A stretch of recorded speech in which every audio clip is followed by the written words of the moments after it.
सबको मसीह में जय मसीह की। मैं विश्वास करता हूँ कि आप अच्छे हैं, भले चंगे हैं और परमेश्वर के काम को अपने जीवन में देख रहे हैं।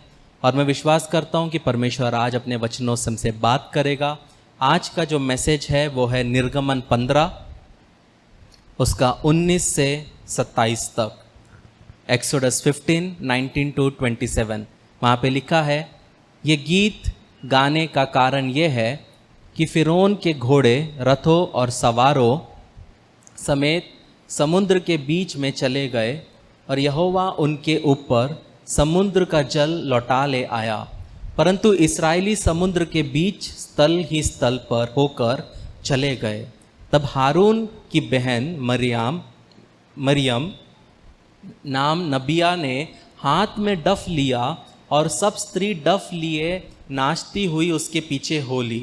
और मरियम उनके साथ ये टेक गाती गई, यहोवा का गीत गाओ क्योंकि वह महाप्रतापी ठहरा है, घोड़ों समेत सवारों को उसके समुद्र में फेंक दिया है। 22। तब मूसा इस्राएलियों को लाल समुद्र से आगे ले गया और वे शूर नाम जंगल में आए और नगर में जाते हुए 3 दिन तक पानी का सोता ना मिला। फिर मारा नामक एक स्थान पर पहुँचे, वहाँ का पानी खारा था, उससे वे ना पी सके, इस कारण उस स्थान का नाम मारा पड़ा। तब वे ये कहकर मूसा के विरोध बकबक करने लगे, हम क्या पिए? तब मूसा ने यहोवा की दुहाई दी और यहोवा ने उसे एक पौधा बतला दिया, जिसे जब उसने पानी में डाला तब वे पानी मीठा हो गया। वहीं यहोवा ने उनके लिए एक विधि और नियम बनाया और वहीं उनसे यह कहकर उनकी परीक्षा ली, यदि तू अपने परमेश्वर यहोवा का वचन तन मन से सुने और जो उसकी दृष्टि में ठीक है वही करे और उसकी आज्ञाओं पर कान लगाए और उसकी सब विधियों को माने, तो जितने रोग मैंने मिस्रियों पर भेजे हैं उनमें से एक भी तुझ पर ना भेजूंगा, क्योंकि मैं तुम्हारा चंगा करने वाला परमेश्वर हूँ। तब वे एलीम को आए, जहाँ पानी के 12 सोते और 70 खजूर के पेड़ थे, और वहाँ उन्होंने जल के साथ डेरे खड़े किए। प्रियो, आज का जो मैसेज का टाइटल है, कठिन परिस्थितियों के बीच में नृत्य करना। क्या लिखा है? कठिन परिस्थितियों के बीच में नृत्य करना। प्रियो, यहाँ पे हम जब ये वचन को पढ़ते हैं, जहाँ पे हम देखते हैं कि मिरियम जो है वो क्या करती है, डफ लेकर, 19वें वचन में वो डफ लेकर क्या करती है, नाचती है। लेकिन वो कहाँ नाच रही है? कोई एसी के हॉल में नहीं है, कोई डिस्को बार नहीं है, कोई अच्छा पंखों के बीच में नहीं है, बल्कि वो रेगिस्तान के बीच में क्या कर रही है, नृत्य कर रही है। और रेगिस्तान एक ऐसी जगह नहीं है जहाँ पे लोग नाचते हैं, क्योंकि वहाँ पे क्या है, वहाँ पे गर्मी है। लेकिन ये जो महिलाएं हैं यहाँ पे परमेश्वर की आराधना कर रहे हैं, इतने गर्म रेत में, इतने गर्म परिस्थिति में। और जब वो नाच रहे हैं तो उनके सामने में फिरौन मरा हुआ है, और जब वो नाच रहे हैं तो लाशों को वो देख सकते हैं जो किनारों पे आए हुए हैं। एक चीज़ हमेशा ज़रूरी है प्रियो हमारे लिए, कि जब हमारे जीवन में दुख मुसीबत आता है, तंगी मुसीबत आता है, प्रॉब्लम्स आता है, आपको हमेशा याद रखना है, जब आप मरुभूमि से होके गुजरेंगे, रेगिस्तान से होके गुजरेंगे, हमें कभी भी नाचना नहीं छोड़ना है। नाचने का मतलब क्या है प्रियो? परमेश्वर की आराधना करना नहीं छोड़ना है।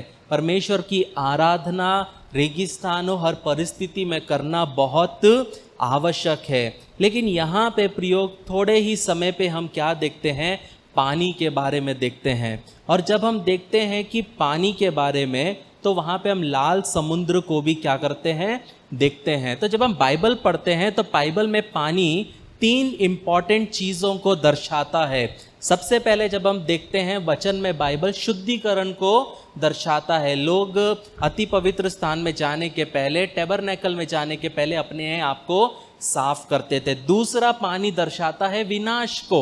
नूह के समय में परमेश्वर ने पानी के द्वारा क्या किया, विनाश को लाया। और तीसरा जो पानी को दर्शाता है वो क्या है, वो आशीष को दर्शाता है, परमेश्वर की आशीष को वो बताता है। तो जब हम बाइबल पढ़ते हैं तो बाइबल में कम से कम 2000 से ज़्यादा बार पानी के बारे में उल्लेख किया गया है, लेकिन मैं 2000 नहीं बताऊंगा, लेकिन कुछ इम्पॉर्टेंट आपको बताना चाहूँगा। जब परमेश्वर ने आकाश और पृथ्वी की रचना की तब उसका आत्मा पानी के ऊपर मंडराता था। तो और जब हम उसके बाद में देखते एदेन नदी में से पानी के 4 नदियां बाहर को निकलते थे। जब हम इसहाक, याकूब और मूसा को देखते हैं, तीनों की पत्नियों का रिलेशन था कुएं के साथ, क्योंकि याकूब भी राहेल से कुएं के पास मिला, मूसा सिपोरा से कुएं के पास मिला, इसहाक के लिए एलियाजर जब जाता है वहां पे भी रिबका कहाँ आती है, कुएं के पास। और तीनों में क्या रहता है, एक चीज कॉमन है, पानी। कुएं में क्या रहता है, पानी। मूसा जब फिरौन की बेटी के पास जाता है तो फिरौन की बेटी के पास एक छोटी सी नाव में वो क्या करता है, वो एक टोकनी में वो जाता है, किसके ऊपर से, पानी के ऊपर से। क्यों, इसीलिए मूसा को क्या नाम का मतलब है, पानी से निकाला गया। नील नदी जो रहती है वो परमेश्वर और फिरौन के बीच में क्या हो जाता है, युद्ध भूमि बन जाती है, जब परमेश्वर उसके पानी को लहू में बदल देता है। उसके बाद परमेश्वर लाल समुद्र को 2 भाग करता है, इसराइली उसमें से निकलते हैं। जब हम आज का जो हम वचन देख रहे हैं वहाँ पे परमेश्वर कड़वे पानी को क्या करता है, मीठा कर देता है। जब हम आगे के वचनों में जाएंगे वहाँ पे हम देखते हैं कि परमेश्वर चट्टान में से पानी पिलाता है। बाद में जब यहोशुआ के अंडर में यरदन नदी में से लोगों को लेके जाता है। उसके बाद जब हम एलिया को देखते हैं, एलिया प्रार्थना करता है और बारिश रुक जाती है, और प्रार्थना करता है तो बारिश फिर से होने लगती है। नामान जो है यरदन नदी में 7 बार डुबकी मारता है और वो चंगा हो जाता है। जब हम जोना को देखते हैं तो 3 दिन पानी के अंदर में मछली के पेट में पड़े होके पश्चाताप करता है। जब हम यीशु मसीह को देखते हैं, पानी में यीशु मसीह का बपतिस्मा होता है। एक दिन यीशु मसीह नाव में सो रहे थे, तूफान आता है, यीशु मसीह नाव से उठ के बोलते हैं पानी को शांत हो जा। फिर वहाँ पे हम देखते हैं यीशु मसीह बोलते हैं अपने चेलों को, यदि तुम में विश्वास है तो तुम ये पहाड़ को भी उखड़ कर पानी में जाने बोलोगे तो वो पानी में चला जाएगा। यीशु मसीह ने पहले चमत्कार में काना में पानी को क्या बनाया, शराब में तब्दील किया। यीशु मसीह सामरी स्त्री से कहाँ पे मिला, कुएं के पास मिला, जिसके अंदर क्या है, पानी है। बेतसैदा में 38 साल से एक मनुष्य पड़ा हुआ था, वो पूल पानी के पास में यीशु मसीह उसको चंगा करता है। यीशु मसीह खुद को बोलता है मैं जीवन का जल हूँ, यदि कोई मुझसे पिएगा तो वो प्यासा ना होगा, बल्कि अगर तुम नॉर्मली पियोगे तो तुम प्यासे रहोगे। तो उसके बाद यीशु मसीह ने एक दृष्टांत बताया जहाँ पे एक मूर्ख और बुद्धिमान घर बनाते हैं और क्या आता है, हवा चलती है और तूफान आता है और पानी वहाँ पे आता है। फिर एक बार यीशु मसीह गेनेसरेत में जाते हैं, वहाँ से एक दुष्टात्मा निकालते, दुष्टात्मा बोलता मुझे सुअरों में जाने दे। सुअर जाके क्या करते हैं, 40 फीट की फ्लैट से कूद जाते हैं, पानी में जाके सुसाइड कर लेते हैं। फिर एक समय आता है पतरस पानी पर क्या करता है, चलता है। उसके बाद देखते हैं यीशु मसीह पकड़ाए जाने के बाद पानी से क्या करते हैं, अपने शिष्यों के पैर धोते हैं। जब हम प्रेरितों के काम में आते हैं तो वहाँ पे हम देखते हैं कि जब पतरस प्रचार करता है तो अन्य जातियों के ऊपर आत्मा उतरता है और वहाँ पे उनको भी पानी का बपतिस्मा मिलता है। उसके बाद हम देखते हैं कि पौलुस जो है उसका नाव क्या हो जाता है, समुद्र में क्षतिग्रस्त हो जाता है। फिर हम जब प्रकाशित वाक्य में आते हैं वहाँ पे हम देखते हैं नए आकाश और नई पृथ्वी में समुद्र नहीं है। और वहाँ पे हम देखते हैं जब हम प्रकाशित वाक्य 22 उसका 1 से 3 कि वहाँ पे नई सृष्टि में क्या है, जीवन की नदियाँ हैं। कहने का मतलब है प्रियो, बाइबल में बहुत है, ये तो मैंने आपको बस 5% बताया है, लेकिन आप स्टडी करने जाओगे तो पानी के बारे में बहुत सारी चीज़ बताई गई है। लेकिन प्रियो आपको समझना है कि पानी जो है, ये बॉटल का जो पानी है, क्या आप में से कोई इसको जानलेवा समझ सकता है? क्या आप में से कितने लोग इसको जानलेवा समझ सकते हैं? हम जानलेवा नहीं समझ सकते, हम इसको हथियार कभी नहीं समझ सकते, लेकिन परमेश्वर इस पानी को एक युद्ध का उपकरण बनाता है। अगर मैं फिरौन के खिलाफ अगर लड़ने जाऊंगा, मैं कभी भी पानी की बंदूक लेके नहीं जाऊंगा, क्योंकि फिरौन है, क्योंकि मेरे को पता है कि फिरौन क्या है। लेकिन परमेश्वर एक साधारण दिखने वाले पानी से फिरौन के खिलाफ क्या करता है, लड़ने के लिए जाता है। एक चीज हमेशा याद रखना है प्रियो, कि परमेश्वर कोई भी चीज का क्या कर सकता है, इस्तेमाल कर सकता है। परमेश्वर को लड़ने के लिए आर्मी की जरूरत नहीं है, AK-47 की जरूरत नहीं है, मिलिट्री की जरूरत नहीं है, परमेश्वर को कोई परमाणु बम की जरूरत नहीं है। जो आपने कभी नहीं सोचा, जिस चीज से आप किसी को हानि नहीं हो सकती, परमेश्वर उसके द्वारा भी आक्रमण क्या कर सकता है, कर सकता है। 2019 में एक ऐसा कीटाणु देश में आया, दुनिया में आया, जिसको कोई देख नहीं सकता, मार नहीं सकता, और वो छोटे से कीटाणु ने पूरे दुनिया को क्या कर दिया, हिला के रख दिया। कहने का मतलब है प्रियो कि परमेश्वर की बुद्धिमानी के सामने, उसके ज्ञान के सामने, हमारे इस दुनिया के जितने भी AI है, जितने भी तोप है, AK-47 है, इंटेलिजेंस ब्यूरो है, ये कोई भी काम के नहीं है। लेकिन यहाँ पे देखो, अगर मैं फिरौन के खिलाफ लड़ने जाता तो मैं सोचता कि मेरे पास में 10,000 सैनिक होने चाहिए, उसके पास इतने बड़े बड़े सेना है। लेकिन परमेश्वर जब रणनीति बनाते हैं तो वो पानी का उपयोग क्या करते हैं, फिरौन के खिलाफ में उपयोग में लाते हैं। तो हमेशा एक चीज याद रखना कि परमेश्वर अगर क्रोधित है तो परमेश्वर के हाथ में पानी भी क्या हो जाता है, एक घातक उपकरण बन जाता है। सोच के देखिए कि जो पानी जो हमको जीवन देता है, अगर हम वो पानी नहीं पिएंगे हम धीरे धीरे मरने लगेंगे। लेकिन परमेश्वर वही पानी के द्वारा उसके न्याय को फिरौन और मिस्र के ऊपर में क्या करता है, दिखाता है। फिरौन जो अपने आप को नील नदी का परमेश्वर बोलता था, भगवान बोलता था, सोचो परमेश्वर ने उसको उसी पानी में डुबो के क्या किया, मारा। तो जहां आपका घमंड है कि मैं ये हूं, मैं वो हूं, वही कीचड़ में आपको लग रहा है कि वो बहुत अच्छा है, लेकिन उसी कीचड़ में लपेट के रोल बना के परमेश्वर को कैसे आपको मारना है, परमेश्वर बहुत अच्छे से क्या करता है, जानता है। तो ये बहुत ही, अगर हम सोचेंगे तो फनी सी बात लगती है कि परमेश्वर एक ही समय पे अपने लोगों को पानी में से बचा रहा है, वहीं पे उसके दुश्मनों को उसी पानी में क्या कर रहा है, परमेश्वर मार रहा है। ये बहुत ही फनी लगता है जब हम पढ़ते हैं कि परमेश्वर दो प्रकार के लोगों को एक ही जगह में जाने देता है, लेकिन दूसरे जो उसके विरुद्ध में है उसको क्या करता है, वहीं के वहीं क्या करता है, खत्म कर देता है। इसलिए बहुत इंपॉर्टेंट है समझना कि परमेश्वर के लिए कोई बड़ी चीज़ों की ज़रूरत नहीं है। एक छोटा सा धूल का कण आपको मार सकता है। मुझे नहीं पता है कितना सही है, लेकिन मैंने ये भी सुना है कि एक हाथी जो इतना बड़ा है, अगर उसको मारने के लिए एक छोटी सी लाल चींटी काफ़ी रहती है, जब वो उसके कान के थ्रू ब्रेन में घुसती है, वो हाथी को जब काटती है, हाथी अपने आप को खुद मार डालता है। तो ये कभी नहीं समझना कि मारने के लिए, कुछ होने के लिए परमेश्वर को बहुत कुछ करना पड़ेगा।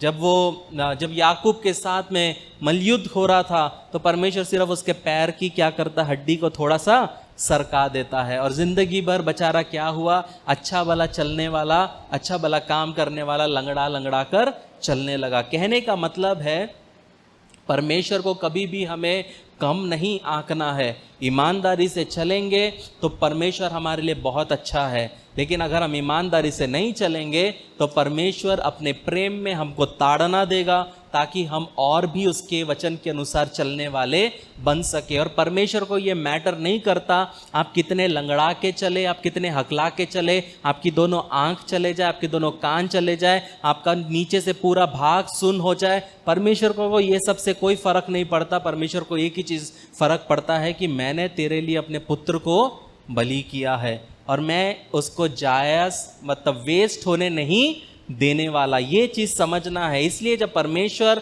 वचन के बाद आत्मा के द्वारा आपको जब समझाता है, सिखाता है, तो ये बहुत ज़रूरी है समझना। नहीं तो वचन कहता है परमेश्वर के हाथ में गिरना कितना भयानक है। तो जब हम ये इसराइलियों को देखते हैं प्रियो, एक चीज समझना है कि ये इसराइली जो है 400 साल के बाद परमेश्वर के काम को देख रहे हैं। मतलब ये 400 साल में इन इसराइलियों ने कभी बलिदान नहीं किया, इस 400 साल में उन्होंने कभी अपना शुद्धिकरण नहीं किया, 400 साल में वो परमेश्वर की आराधना करना भी भूल गए, क्योंकि पीढ़ी दर पीढ़ी उनको बताने वाला वहाँ पे कोई भी नहीं था। जो भी उनको समझ में आता था, वो जितना आता था उतना वो क्या करते थे, समझते थे। मतलब खाने के समय उनके बाप दादा जो बताते थे वो धीरे धीरे पास ऑन होता गया। और जब चौथी पीढ़ी आई तो इन लोगों को परमेश्वर के बारे में बहुत कम समझ था। मतलब कि उनको कुछ परमेश्वर कौन है, अब्राहम का परमेश्वर, इसहाक का परमेश्वर, हल्का हल्का चीज़ याद है, लेकिन 400 साल तक उनको बताने के लिए वहाँ कोई भविष्यवक्ता नहीं गया, परमेश्वर का कोई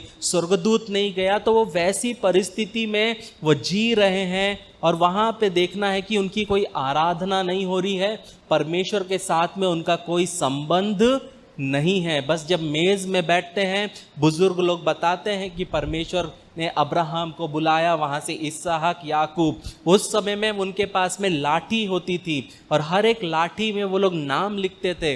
अब्राहम लिखता था, जब बेटा हुआ तो उसका नाम लिखता था। वो लाठी किसके पास जाती थी? इसहाक के पास गई। इसहाक के जब बच्चे हुए उसने उस लकड़ी पे लिखा अपने बच्चों के नाम। वो लाठी के तौर पे क्या जाता था, एक जनरेशन से दूसरे जनरेशन को पता चलता था हमारे बाप दादा कौन है। उनके पास पेपर नहीं था, पेन नहीं था, कंप्यूटर नहीं था, मेमोरी कार्ड नहीं था, कुछ भी नहीं था, सिर्फ एक सोच था। तो सोच के देखिए 400 साल वो लोग कैसे जिए होंगे। लेकिन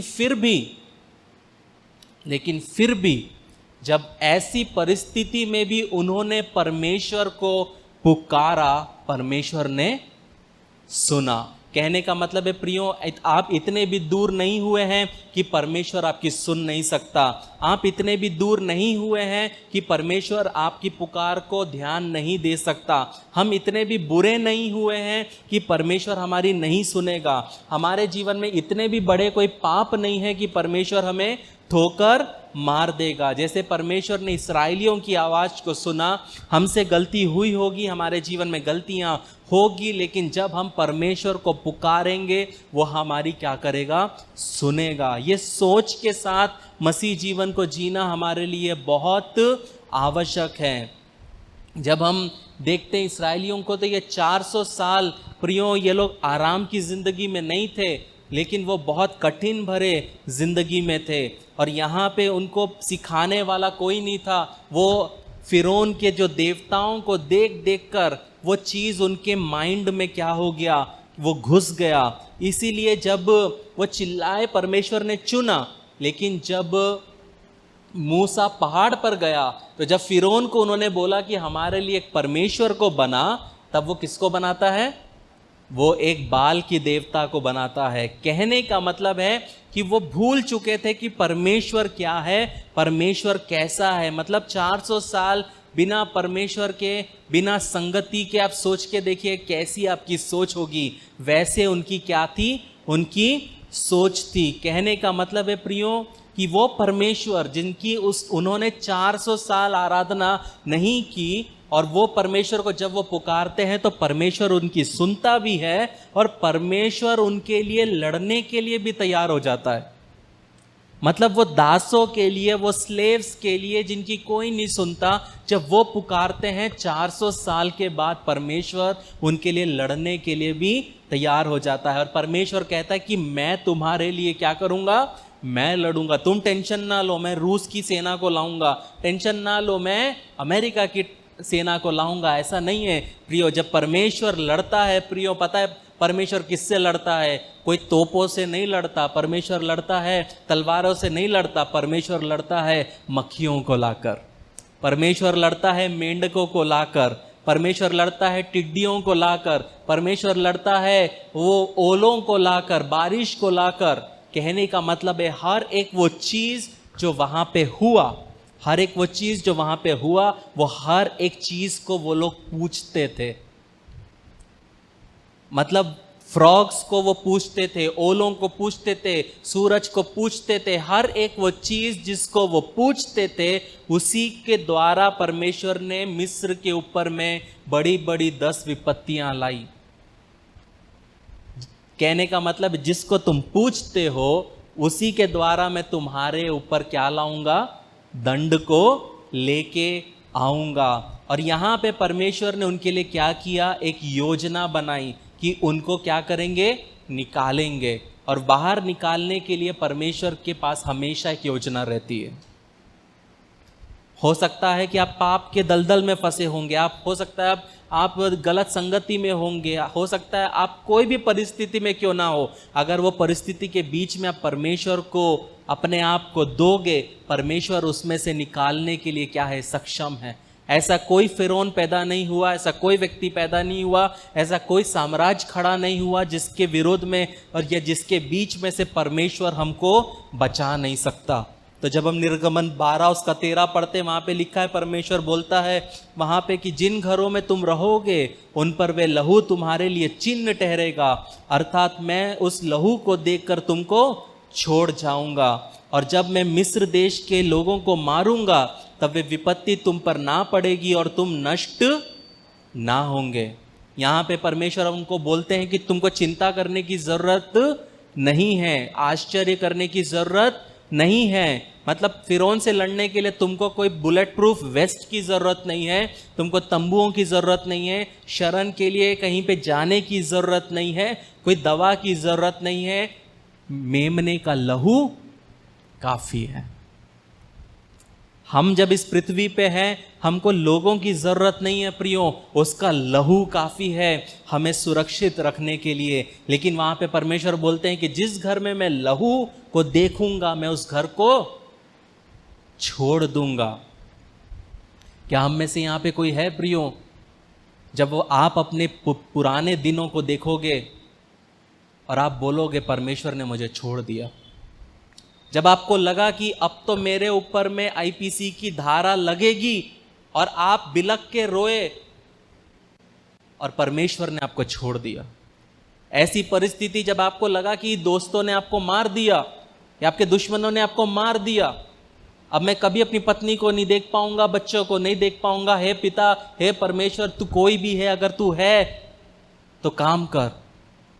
और परमेश्वर ने आपको छोड़ दिया कि यहां पे कोई है जहां पे आपको कट जाना था आप जिंदा हो, जहां पे आपको नष्ट हो जाना था आपको परमेश्वर ने छोड़ दिया।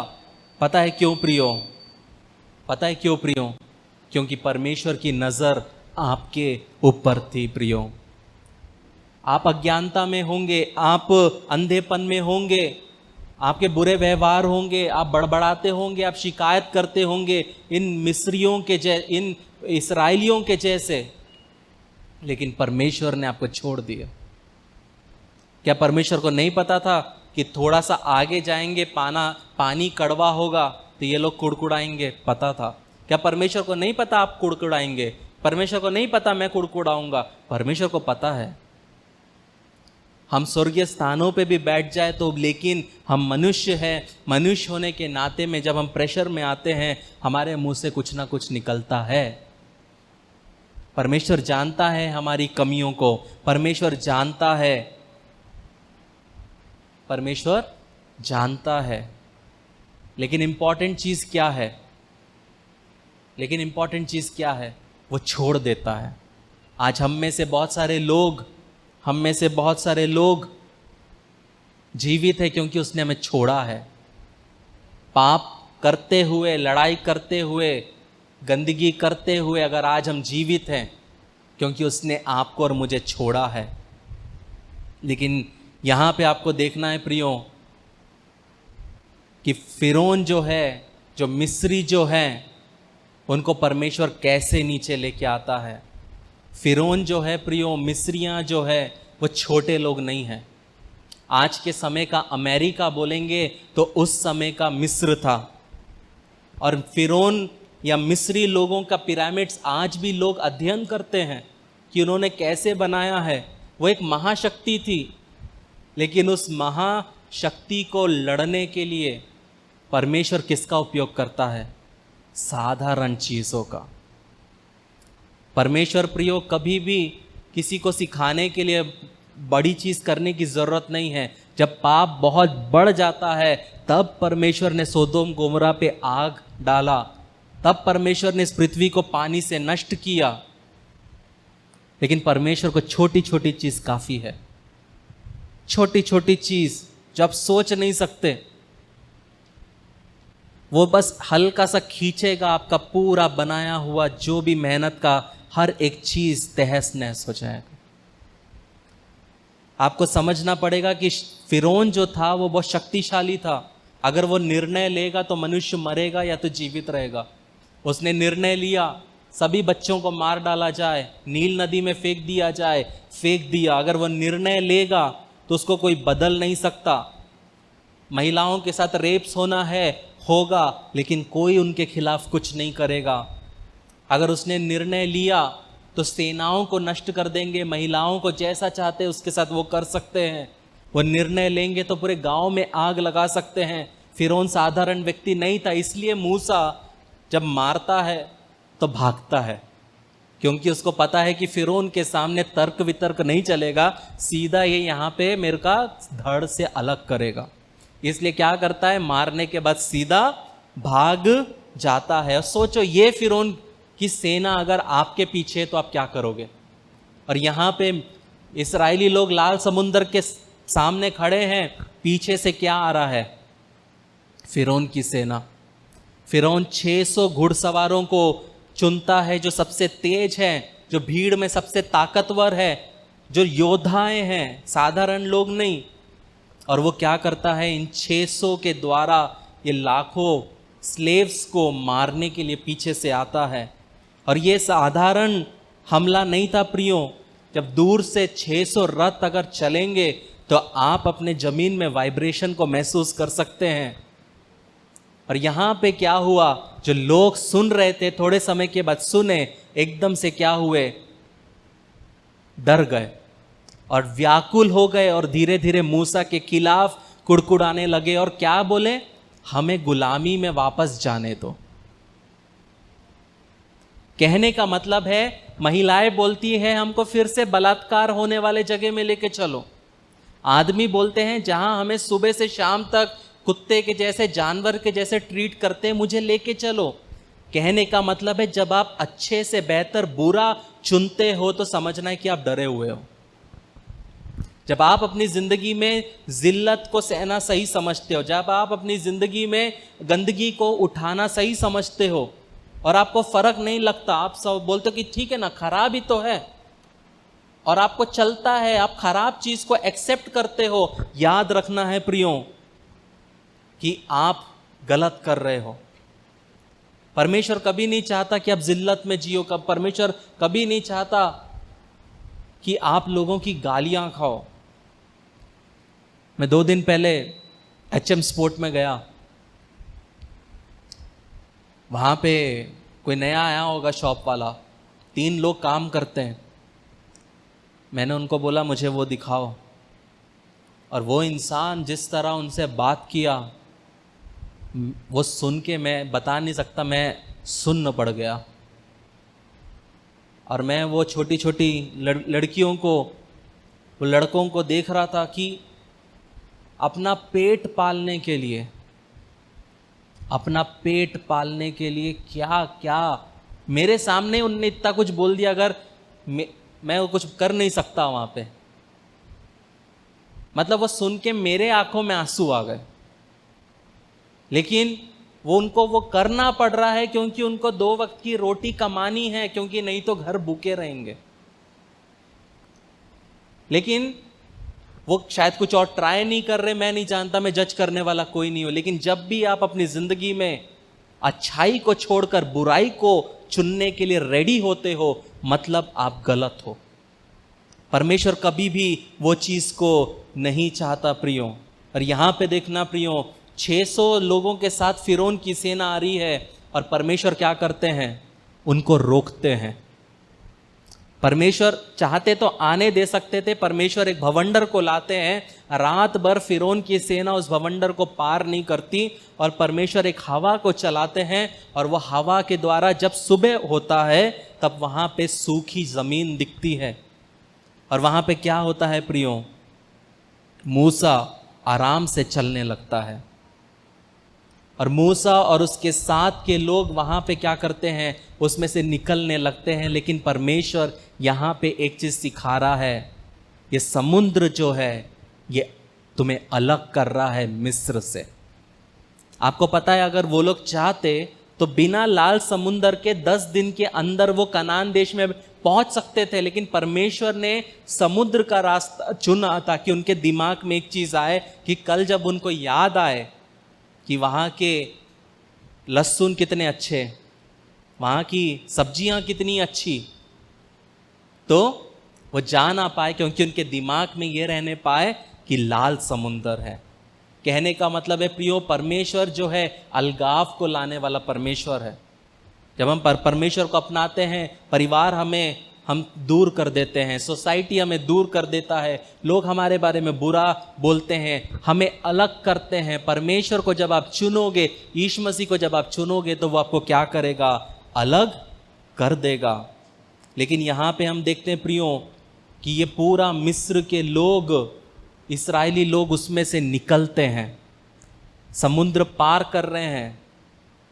और जब हम पौलुस को देखते हैं, हम वहाँ पे क्या देखते हैं कि सिर्फ इस्राएली लोग पानी से जा रहे हैं, लेकिन परमेश्वर अपने आत्मा में पौलुस को बताता है कि वो सिर्फ पार नहीं हो रहे हैं, उनका बपतिस्मा हो रहा है। जब हम 1 कोरिन्थियों 10:2 पढ़ते हैं, वहाँ लिखा है, और सब ने बादल में और समुद्र में मूसा का बपतिस्मा लिया। परमेश्वर वहाँ पौलुस के द्वारा पता क्या कह रहे हैं, ये जब पानी में से बपतिस्मा में होके गुजर रहे हैं, तब ये यहाँ पे गुलाम से जा रहे हैं, लेकिन जब ये उस पार निकलेंगे, ये मेरे पुत्र और पुत्री बनेंगे। आज इनकी सोच में गुलामी है, 400 साल की गुलामी है, लेकिन ये पानी में से जब होके गुजरेंगे तब इनको मैं बदल रहा हूँ। वही होता है ना, हम जब बपतिस्मा लेते क्या होता है, एक नया मनुष्य परमेश्वर हमें बनाता है, हमारी सोच को नहीं बनाता है, हमारे विचारों को वो क्या करता है, नया करता है। लेकिन यहाँ पे देखना प्रियो, फिरौन भी आता है, वो फवारा, वो जो भवंडर रुकता है, फिरौन भी उस रास्ते में आता है। लेकिन धीरे धीरे फिरौन के सेना के रथों के चक्के फंसने लगते हैं। जब ये चले तो कीचड़ नहीं, लेकिन वहीं पे परमेश्वर के दिए हुए रास्ते पे जब परमेश्वर के लोग चले तो कीचड़ नहीं, वो फंसे नहीं, वो पार हुए। लेकिन जब फिरौन की सेना वहाँ पे आती है, थोड़ा थोड़ा करके कीचड़ आने लगता है, उनके रथ फंसने लगते हैं। पता है क्या है प्रियो उसका मतलब? जब परमेश्वर कोई चीज़ को देता है, परमेश्वर कोई प्रोविज़न को देता है, और जो उसके हैं उसमें से जब चलेंगे तो स्मूथली चलेंगे, लेकिन जो विश्वास योग्यता के साथ जो नहीं चलते वो उसमें फंसेंगे, और उसमें फंसने के बाद कुछ लोग नाश भी होंगे। ये चीज़ समझना बहुत ज़रूरी है कि वो रास्ता जहाँ पे आपका भाई गया उसको कुछ नहीं हुआ, लेकिन जब आप पवित्रता में नहीं चल रहे, आप ईमानदार नहीं हैं, वही रास्ते में आपका गाड़ी खराब हो जाएगा। क्योंकि वो व्यक्ति वहाँ से गुजर पाया क्योंकि वो पवित्रता में जी रहा है, परमेश्वर के बताए हुए रास्ते में चल रहा है। और वहाँ पे परमेश्वर क्या करता है, पानी को बंद कर देता है, और फिरौन की सेना क्या करती है, वहाँ पे डूब जाती है। जो परमेश्वर ने फिरौन की सेना के समय हवा चलाई और उसको रोका, यीशु मसीह आता है नाव के ऊपर, बोलता है, हे अल्पविश्वासियों, मैं कब तक तुम्हारे साथ रहूंगा, और वो पानी को, तूफान को डांटता है। परमेश्वर कभी बदलता नहीं। आप पुराने नियम में चले जाओ, नए नियम में चले जाओ, परमेश्वर कभी नहीं बदलता। हमारी समझ में क्या होता है, प्रॉब्लम होने लगता है, लेकिन समझना है 600 घोड़ों के साथ सब लोग उसमें डूब जाते हैं, उनकी तलवारें ढाले तैरने लगती है, और पता है प्रियो, मिरियाम डफ को उठाती है और बजाते हुए नाचती है। वो औरतें, आदमी क्यों नहीं नाचे? सोचा है कभी आदमी क्यों नहीं नाचे?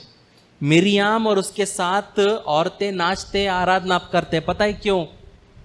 क्योंकि उन लोगों को जिल्लत के साथ में उनका रेप होता था। जब उस समय में अगर एक स्त्री किसी घर की स्लेव है तो उसके साथ जो चाहे कर सकते थे। तो यहां पे ये मिरियम और उसके साथ की औरतें क्यों नाचती है? पता है, जब वो नाचती है वो खुशी मना रही है, अब मुझे ये एब्यूसिव रिश्ता नहीं चाहिए, अब मेरे साथ गलत नहीं होगा, चाहकर भी गलत नहीं होगा। मेरे जब बच्चे होंगे या मेरे जो बच्चे हैं उनको अब ये गंदगी नहीं देखना पड़ेगा कि माँ अंदर है बेटा बाहर है, वो आवाज को नहीं सुनना पड़ेगा, ये जिल्लत को नहीं सहना पड़ेगा। मेरे बच्चे कैद में पैदा नहीं होंगे, मेरे बच्चों को ईंट नहीं उठाना पड़ेगा, मेरे बच्चों को रेती से ईंट बना के फिरौन का घर नहीं बनाना पड़ेगा। इसलिए वो औरतें वहां नाचती है। इसलिए यीशु मसीह कहता है प्रियो, जिसका ज्यादा पाप माफ होता है वो परमेश्वर से ज्यादा प्रेम करता है। आदमियों को क्या है, सुबह निकले जाके ईंट बनाए आ गए, लेकिन औरत के ऊपर में जो पीड़ा है वो आदमी बहुत बार नहीं समझ पाएगा।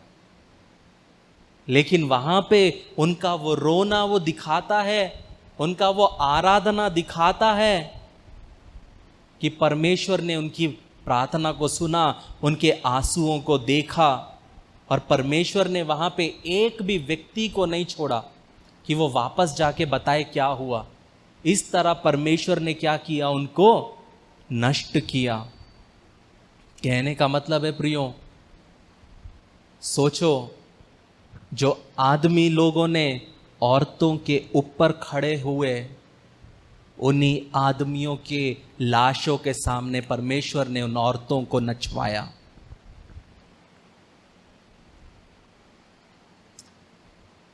हमारा परमेश्वर प्रियो राइचियस परमेश्वर है, पवित्र परमेश्वर है। परमेश्वर हर चीज को देखता है, बारीकी से देखता है, अन्याय को देखता है, ईमानदारी को देखता है, हर चीज को देखता है, हर छोटी छोटी चीज को देखता है जो आप करते हो, और बराबर उसका फल आपको मिलेगा, चाहे कोई देखे या ना देखे। जब हम निर्गमन 15 उसका 22 पढ़ते, वहां लिखा है, तब मूसा ने इसराइलियों को लाल समुद्र से आगे ले गया और वे शूर नाम जंगल में गए, और जंगल में जाते हुए 3 दिन तक पानी का सोता ना मिला। फिर मारा नामक एक स्थान पर पहुंचे, वहां का पानी खारा था, उसी वे ना पी सके, इस कारण उस स्थान का नाम मारा पड़ा। तब वे ये कहकर मूसा के विरोध बकबक करने लगे, हम क्या पिए? तब मूसा ने यहोवा की दुहाई दी, और यहोवा ने उसे एक पौधा बतला दिया, जिससे वह जब पानी में डाला तब वे पानी मीठा हुआ। कितने दिन वो जंगल में थे? 3 दिन। पानी मिला 3 दिन के बाद, लेकिन कड़वा था। जब वो पिए तो उनको समझ गया ये पानी जानलेवा है। खराब था, वो जानलेवा था, खतरनाक था, और वो सीधा मूसा के खिलाफ बोलने लगे। मतलब जब तक सब अच्छा चल रहा है, जब तक चमत्कार हो रहे हैं, मूसा अच्छा, जब तक खाना मिल रहा है मूसा अच्छा, जब तक पानी है मूसा अच्छा, लेकिन जैसे पानी कड़वा हुआ, मूसा के खिलाफ वो क्या करने लगे? बोलने लगे। और मूसा ने किसकी दुहाई दी? परमेश्वर की दुहाई दी, और परमेश्वर ने उसका उत्तर में क्या बोला? एक पेड़, पौधा या एक पेड़, कि वो पेड़ की टहनी काट के उसमें डाल और वो मीठा हो जाएगा। कहने का मतलब है प्रियो, आप में से बहुत से लोग घुटनों में प्रार्थना कर रहे हैं, मुझे ये चाहिए, ऐसा चाहिए, लेकिन आपका प्रार्थना का उत्तर प्रियो पता क्या है? पेड़ है। वहां पे मूसा ने पानी को अच्छा करने के लिए प्रार्थना किया, परमेश्वर बोलता पेड़ है। पेड़ किसको दर्शाता है प्रियो? पेड़ यीशु मसीह को दर्शाता है कि कलवरी में मेरा बेटा आएगा और जिसके जीवन में मेरा बेटा आएगा उसके जीवन की कड़वाहट को मेरा बेटा हटाएगा। इसलिए जब आपके जीवन में प्रियो आप प्रेयर करते हैं और चीजें नहीं होती, तो आपको उसमें क्या डालना है? पेड़ को लाना है। आपके जीवन में प्रॉब्लम है, वो पेड़ को लाओ। आपके परिवार में कलह है, पेड़ को लाओ। आपके बच्चों के साथ प्रॉब्लम है, पेड़ को लाओ। वो पेड़ किसको दर्शा रहा है? यीशु मसीह को इन्वॉल्व करो। अगर आप यीशु मसीह को इन्वॉल्व करोगे तो आपका परिस्थिति मीठा हो जाएगा। आज आप जब अपने परिवार में मुझे से कॉल्स आते हैं, ब्रदर मैं घर जाना नहीं चाहता, घर जाऊँ तो मरा जैसा एक अलग ही फीलिंग आती है। मुझे शादीशुदा लोग फ़ोन करके बोलते हैं मेरे को घर नहीं जाना ब्रदर। मैंने बोला अब शादी किया है, तुमको जाना तो पड़ेगा। तुम्हारी बीवी वेट कर रही है, तुम्हारा पति वेट कर रहा है। नहीं ब्रदर जाना ही नहीं मेरे को। तो मैंने बोला मत जाओ, रख देता मैं फ़ोन। अब मैं क्या करूँगा? मैंने थोड़ी बोला था करने के लिए, तुम खुद गए थे करने। तो लेकिन उसका उत्तर क्या है? उसका सॉल्यूशन क्या है? पेड़ को लाओ, यीशु मसीह को परिवार में लाओ। अपने दिमाग से चलेंगे तो हमेशा कड़वाहट में मसीह जीवन को क्या करेंगे? जीते रहने पाओगे। लेकिन समझना है प्रियो, वही यीशु मसीह ने साधारण पानी को दाखरस में बदल दिया। एक साधारण पानी जिसमें कोई टेस्ट नहीं था, उसमें अचानक से वाइन का टेस्ट ला लिया। प्रियो, वो है हमारा यीशु मसीह जो हर एक परिस्थिति को मीठा कर सकता है। जब हम 15 का आखिरी 27वां वचन पढ़ते हैं, वहाँ लिखा है तब वे एलीम को आए जहाँ पानी के 12 सोते और 70 खजूर थे, और वहाँ उन्होंने जल के पास डेरे खड़े किए। इसके पहले वाला वचन मैंने स्किप किया, लेकिन एक चीज़ समझना है, परमेश्वर कभी भी नहीं चाहता कि आप हमेशा चमत्कार में रहे। कहने का मतलब है मैंने मारा के पानी को मीठा तो किया, लेकिन मैं नहीं चाहता तू जिंदगी भर इधर ही रहे, तुझे कनान जाना है। हमारे जिंदगी में ऐसी परिस्थितियां आएंगी, ऐसे चमत्कार होंगे, ऐसे बड़े बड़े ऑर्डर मिलेंगे, ऐसे बड़े बड़े प्रमोशंस मिलेंगे, ऐसे बड़े बड़े कार्य मिलेंगे। आप सोचेंगे कि यही मोमेंट में हमेशा क्यों ना रहूं। कुछ लोगों के पास आप बात करो, घूम फिर के 10 साल पुरानी बात में ही जी रहे वो। तुमको पता है मैं वो गांव में गई थी, मैं गया था, उधर ये हुआ था। भैया हो गया 10 साल, कड़वी बात हो गई वो। अभी का बताना क्या नया है। हम सबके लाइफ में मोमेंट्स आएंगे, लेकिन वो मोमेंट्स को घर नहीं बनाना है। शादी का दिन बहुत बड़ा मोमेंट है, और सोचो 10 साल के बाद भी आप बोलो अरे शादी का खाना मेरा खाके आप खाए नहीं ना, झट से देना। हो गया ना, पनीर ही तो खिलाया था, मटन थोड़ी खिलाया था तू। अगर कोई बोलेगा 10 साल पुरानी बात, अरे मोमेंट पे नहीं जीना।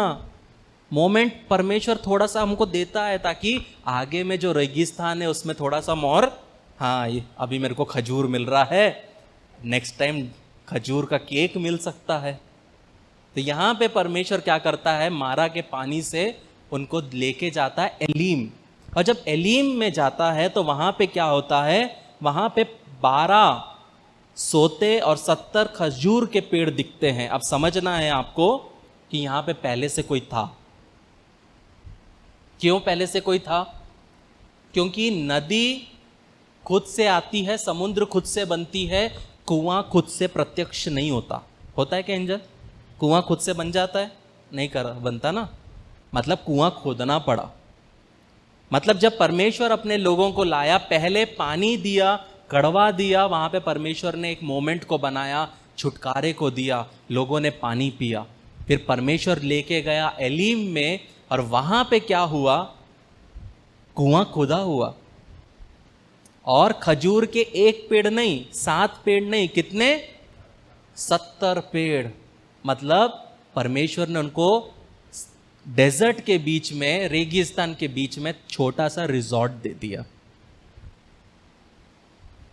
कहने का मतलब है प्रियो, परमेश्वर इस वचन से एक चीज ही कहना चाहता है, अगर आज आपके पास कुछ नहीं है, अगर आज आपके पास कुछ नहीं है, मतलब समझो कोई आपके लिए बना रहा है।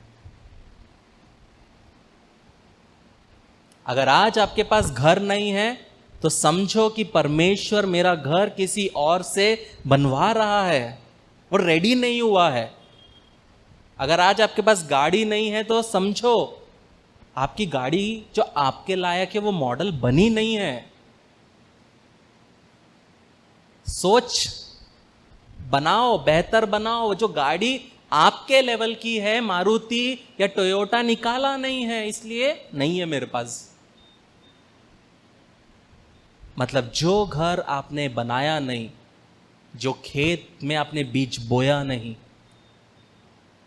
परमेश्वर वहां पे आपको लेके जाएगा प्रियो। पता है प्रियो, जब मेरा घर का बात आया था, बहुत कम लोगों को पता है उसका स्टोरी। मेरा घर मुझे गिफ्ट में मिला है, लेकिन जिस व्यक्ति ने उसको खरीद के दिया, उसको 2015 में वो पैसे आ गए थे। 2015 से लेके वो 2018 तक दुआ करता रहा कि परमेश्वर किसके लिए तूने दिया, किसके लिए।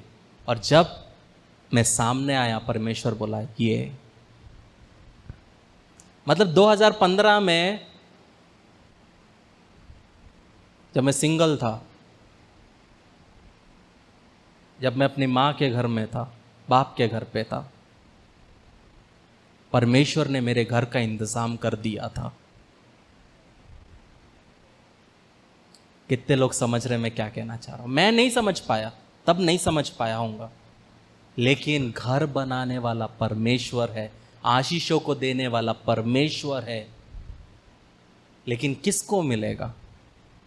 जो ईमानदारी से, सच्चाई से, खराई से चलते हैं, अपने फायदे के लिए नहीं जीते, बल्कि एक दूसरे के बारे में सोचते हैं, एक दूसरे के लिए खड़े रहते हैं। वो लोग जो अपना पेट काटने के लिए रेडी रहते हैं दूसरे की खुशी के लिए। हम सब चाहते हैं स्वर्गीय दर्शन देखें, हम सब चाहते हैं कि हम स्वर्गीय रेलम्स को देखें, आत्मिक दान वरदानों को देखें, सब चाहते हैं, पर होता नहीं है। पता है क्यों? अंदर में कड़वाहट है, अंदर में कटुपना है, अंदर में नफरत है, अंदर में जलन है, अंदर में एक दूसरे के प्रति नीच भाव है। और इन सब के बीच में पवित्र आत्मा कभी भी काम नहीं कर सकता। आप कितना भी दुआ कर लो, कितना भी उपवास कर लो, जो व्यक्ति को आप देखते हो अगर आप उससे प्रेम नहीं कर सकते, तो आप कितना भी अन्य भाषा बोल लो, आप कितना भी उपवास कर लो, छत से टकरा के नीचे, स्वर्ग नहीं पहुंचेगा। आज का वचन एक ही था प्रियो, परमेश्वर परिस्थितियां बदलना चाहता है, लेकिन जो परिस्थिति में हो उत्साह में जियो, आनंदित रहो, धन्यवाद दो उसने क्या किया, बाकी सब सही समय पे होगा। टेंशन ना लो। मैं रेंटेड घर में मेरी शादी हुई, ठीक है, रेंटेड घर में शादी हुई, लेकिन आज हमेशा परमेश्वर ने रेंटेड घर में नहीं रखा। परिस्थिति बदलती है, समय सबका बदलता है, लेकिन अपने समय का इंतज़ार करो। इंतज़ार नहीं करोगे, समय के पहले कूदोगे तो अपनी ज़िंदगी को नष्ट कर दोगे। इंतज़ार करोगे जो आपने कभी सोचा नहीं, जो कभी आपने सुना नहीं, जो कभी आपने देखा नहीं, वो परमेश्वर हम सबके लिए कर सकता है। वो सक्षम परमेश्वर है। इन वचनों से परमेश्वर आशीषित करें। आमीन। तो आप विवाह के लिए आगे कदम बढ़ाने को तैयार हैं? बधाई। इससे पहले कि आप अपनी शादी के दिन की तैयारी में जुट जाएं, योजना बनाएं और परेशान होने लगें, एक सबसे महत्वपूर्ण बात न भूलें। आपकी शादी। एक अध्ययन के अनुसार विवाह पूर्व परामर्श या वैवाहिक थेरेपी पूरा करने वाले जोड़ों में तलाक की संभावना 31% तक कम होती है और कोर्टशिप टू मैरिज इसमें आपकी मदद करता है। हमारे कोर्स और पाठों में विवाहित जीवन के संघर्षों, वास्तविकताओं और रोजमर्रा की दिनचर्या जैसे कई विषय सम्मिलित किए गए हैं। इस कार्यक्रम पर कई जोड़ों का भरोसा रहा है जो जिंदगी के इस नए स्तर पर जाने के लिए तैयार हैं। लेकिन इसके लिए सिर्फ हमारी बात को ही न माने, आप अपना पहला पाठ मुफ्त सीख सकते हैं। एक बार जब आप कोर्टशिप टू मैरिज के साथ रजिस्ट्रेशन करते हैं तो आप हमारी 30 दिन की मनी बैक गारंटी द्वारा भी सुरक्षित रहते हैं और आप तैयार हैं एक सुखी वैवाहिक जीवन के लिए। courtship2marriage.com पर आज ही अपना पहला लेसन शुरू करें।